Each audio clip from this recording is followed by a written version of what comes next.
Last week I told my Ben's book group I belong to that I wouldn't be joining them to read C.S. Lewis's Mere Christianity. I've reached a point where continuing feels dishonest. I don't believe Jesus was born of a virgin. I don't believe a dead body came back to life 3 days later.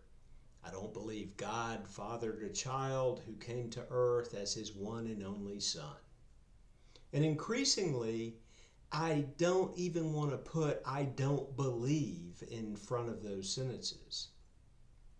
I know, I know these things did not occur.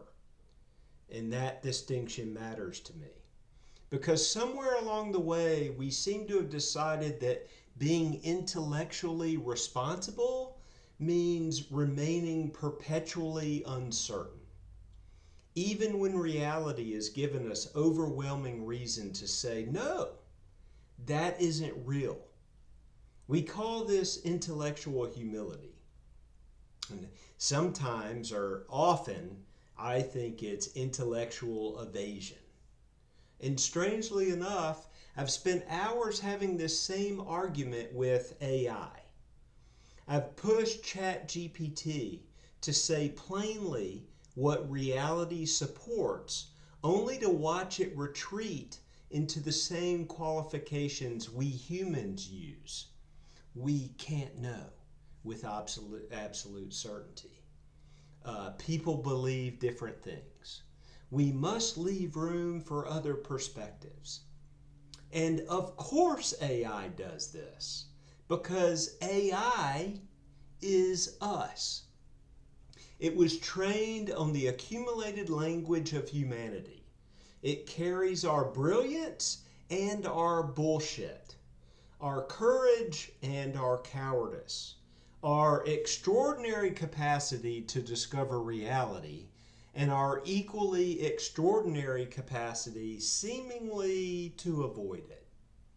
AI isn't outside our own human hive. AI is the hive. Which makes me wonder about something much bigger. If American culture were sitting in front of a good therapist right now, what would the therapist say to us? Well, I think eventually they might interrupt us and say, you're not healing, you're avoiding. You're avoiding reality. You're not healing, you're avoiding.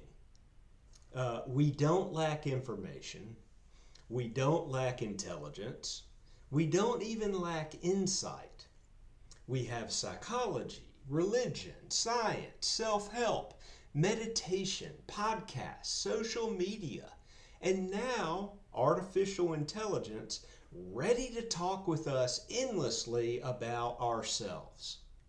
But are we actually getting well? Because eventually a good therapist asks you to stop telling the story you tell yourself, and confront something much harder. What is actually true? What is actually real? Religion isn't the only place we avoid that question. Politics does it, clearly. Families do it. Institutions do it. And AI does it now. We do it.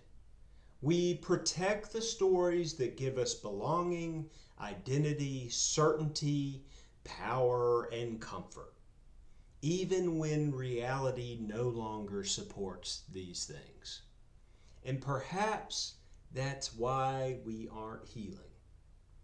You can't heal from a reality you're unwilling to name. Getting real can cost us, as I've already said in previous posts. It can cost you a belief, a religion, a political tribe, a relationship, a whole identity, a persona. And yet sometimes even the person you thought you were. and I know something about this cost. But I'm increasingly convinced that the alternative costs us more. We need to reclaim our capacity to know. Not everything, not perfectly, but many things. And when reality gives us sufficient reason to know something, we need the courage to stop hiding behind who can really say. Some things are true. They're just true. And some things are false. They're simply false. And some things we genuinely know, and wisdom requires knowing the difference. And I would say not even wisdom, but honesty. Honesty to admit what it is we know and what it is we don't, and what it is we have fabricated and ultimately malfunctioned. We cannot heal from what we don't face. And we cannot face what we refuse to name. And we're not healing in this country currently.